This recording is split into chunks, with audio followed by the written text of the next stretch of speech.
Thanks very much, Ziying, Yuvan, friends. Very good to be here. Good morning, everyone, and very good to join this session. Thank you to NYC for inviting me. Okay. I just had the National Day rally last week. I don't know if you had the chance to listen to some of it or all of it, but a key focus in my speech last week was about refreshing our Singapore dream. I think we've reached a stage where many Singaporeans, young and old, feel that we can move to a different path in our next bound. What would this new path entail? Based on the Forward Singapore exercise which we had conducted earlier, where we listened and engaged many Singaporeans, young and old, I think there is a collective sense that we want a refreshed Singapore dream. A Singapore where everyone can find their own path and be the best possible version of themselves. A Singapore where we can all flourish and thrive in our own ways, on our own terms. Ways that are less prescribed and more open. And I think that resonates with many Singaporeans. So we hope we can all move together towards that Singapore. And I think all of you as young people will play a key role in shaping this new future, both for yourself and for Singapore. So there are two parts to it. You, what you want to achieve, and also what it means for our country. Let's start with you first. Let's start with all of you. What does it mean for you? Well, I hope it means a future where all of you feel that you are able to realize your full potential. Everyone is different. Each one of you has different abilities and talents.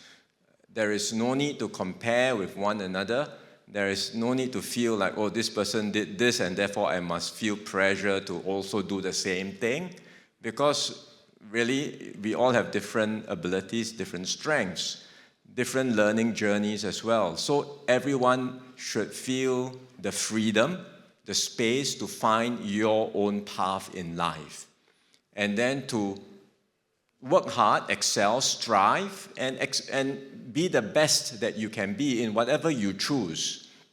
And if you have that attitude, if you have that mindset, the government will want to support you in whatever you are doing. It can be arts, it can be sports, it can be in, you want to be a researcher, you want to be in business, whatever it is. We will help you to develop, grow, and be the best possible version of yourself.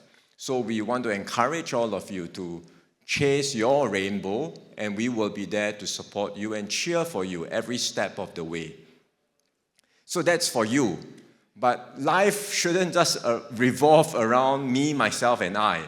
I think if we go with that kind of an attitude, we will never be happy, frankly. We will never be satisfied. We will never be content if it's all about me, me, me.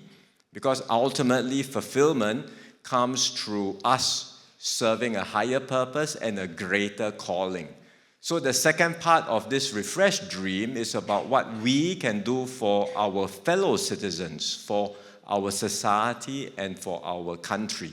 What can all of us do for Singapore and our fellow Singaporeans?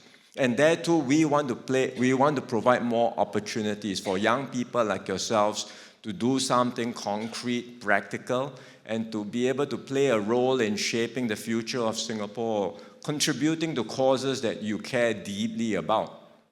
And that's why we provide many opportunities for youths to contribute, to participate, and to take action, to do something concrete that you feel strongly about.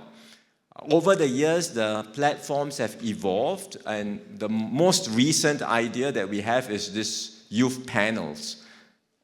I'm not sure if you had the chance to look at the exhibits behind, but I'm sure later on many of you will, where we've got more than 100 young people involved in these youth panels, and even more being engaged. They have come up with, or they revolve around 4 topics which young people care about: financial security, jobs, sustainability, and tech. And these are important topics. They have drilled down into key questions, and they importantly have come up with recommendations which the government will consider very seriously. I think they have done a lot of work. Many of them, they are students, they are people who are working, they are even people in NS, but they have taken time off to work on these issues. So I think we should once again give them a big round of applause to recognize them. So the youth panels are just one way in which we can get young people like yourselves involved. This round is a start. We will think about future rounds. We will think about future platforms, opportunities for you, and there will be many more. But the point is, there will be a way for young people like yourselves to contribute, not just for your own goals, not just for your own aspirations, but to larger public life, to shaping the society that we want to have in Singapore. So to wrap it up, these brief remarks, I think at the end of the day, we should feel happy that what we have in Singapore is really very precious. If you look around the world, you know that there are societies facing far more challenges than what we have here in Singapore. And that should make us feel comforted. It should make us feel fortunate. Does it mean that what we have here is perfect? Of course not. It's not perfect. Can it be better? Certainly. So while we are blessed, we shouldn't be complacent. We shouldn't rest on our laurels. We should keep on striving and wanting to make Singapore better. And that spirit of striving for excellence for ourselves, but also for our fellow citizens and for our country, that spirit is what keeps Singapore going. And I hope all of you will embrace that same spirit as our forefathers have, and continue to strive, work hard, excel at everything you do, and also at the same time strive to make this little red dot shine even more brightly. Thank you very much.